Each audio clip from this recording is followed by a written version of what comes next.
In this video, I'm going to show you how to manage devices on YouTube TV to keep your account secure and organized. YouTube TV allows you to monitor and control which devices are signed into your subscription, ensuring no unauthorized access. To manage your devices, start by logging into your YouTube TV account on the website or app. Click on your profile picture in the top right corner and select Settings. From there, go to the Account section and look for the Devices option. Here you'll see a list of all devices currently signed into your account, including smart TVs, phones, tablets, or streaming devices.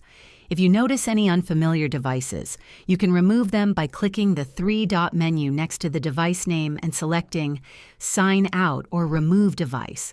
This ensures only your trusted devices have access. Keep in mind that YouTube TV limits the number of simultaneous streams to 3, so signing out unused devices can free up space for others in your household. Regularly managing your devices is a great way to protect your account and ensure smooth streaming. And that's all there is to it. If this video helped you learn how to manage devices on YouTube TV, please give it a thumbs up and subscribe to the channel for more helpful tutorials. Thanks for watching.